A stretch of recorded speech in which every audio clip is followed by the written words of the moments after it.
dalam 5 tahun terakhir ini, kelompok-kelompok Islam seolah menjadi terasing di negerinya sendiri. Itu yang dia rasakan. Berapa ulama yang berjuang mendirikan republik ini? Indonesia 80% penduduknya umat Islam. Tidak pernah meminta 80% hasil sumber daya alam yang dikuasai negara untuk umat Islam. Gak ada yang minta. Ada gak yang minta?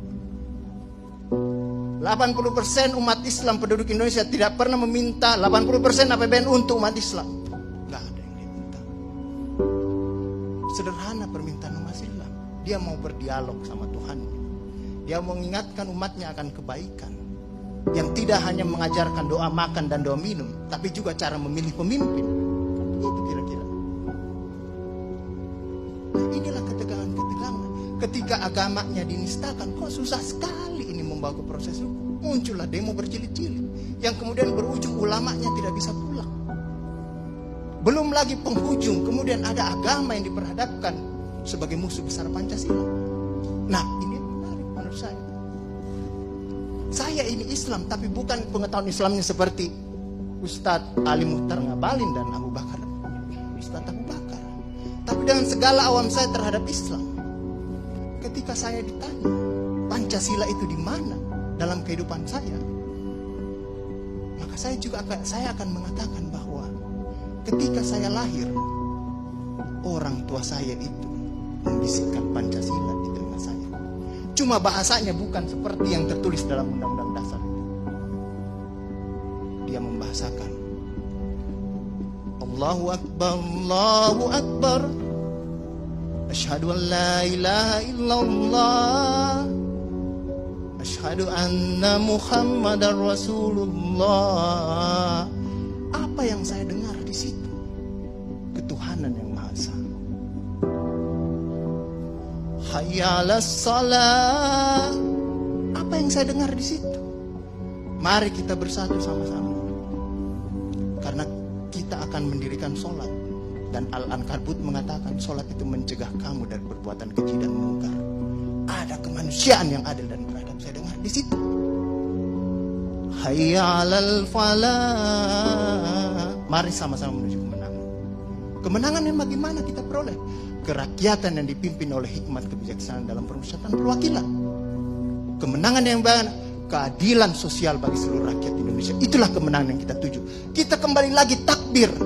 Allahu Akbar, Allahu Akbar, la ilaha illallah. Kita ulang lagi. Dan Pancasila yang kita tiupkan itu 5 kali sehari. Belum selesai di sini, selesai bunyi terus. Ya kan Ustadz kan? Belum selesai di daerah sini, selesai bunyi bertalu-talu terus. Seluruh dunia bertalu-talu. Inilah Islam. Yang kemudian sekarang dalam kelompok ini Ustadz Ali Muhtar Ngabalin, saya banyak belajar dari beliau. Inilah yang kemudian sekarang, kenapa kami mau diperhadap-hadapkan? Kenapa kami ada yang menjalankan keyakinannya ketika dia celananya cingkrang, radikal, atau dia pakai cadar, dulu diperhadap-hadapkan. Saya Indonesia, saya Pancasila, ada dulu itu banyak sekali seperti itu. Kenapa kami seperti ini? Sekarang, akhirnya sekarang semua orang disuruh pakai cadar. Inilah kemudian rentetan yang membuat istilah tadi Ustadz Abu Bakar, kok paranoid sekali dengan undang-undang HIP ini. Ada luka. Ada luka yang tadinya sudah mulai mengering, dilupakan. Tapi tiba-tiba ini kemudian dikhawatirkan.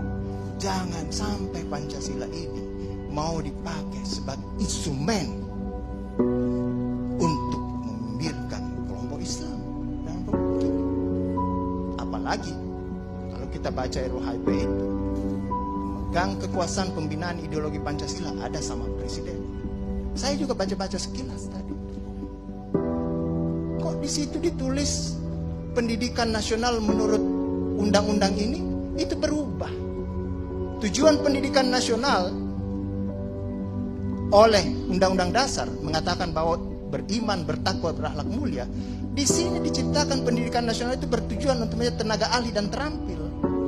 Ini kan mau dikasih jadi tukang ini bagi kapitalis kalau seperti itu berpikirnya.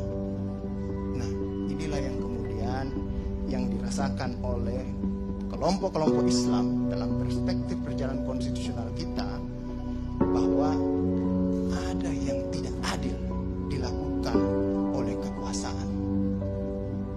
Kelompok Islam selama ini tadi yang saya katakan tidak pernah meminta apa-apa. Paling jauh kelompok-kelompok Islam mungkin dapat honor dari negara. Itu pun tidak dipakai untuk foya, dikembalikan lagi untuk membantu negara menghidupkan santri-santri, mencerdaskan kehidupan bangsa, menciptakan manusia-manusia yang beriman, bertakwa dan akhlak mulia, yang sebenarnya tugas pemerintah itu dikembalikan lagi seperti itu. Itulah yang kemudian mulailah sekarang kelompok Islam sangat hati-hati kalau kemudian Pancasila ditiupkan terus, seolah-olah ini mau dijadikan instrumen untuk memarjinalkan Pancasila.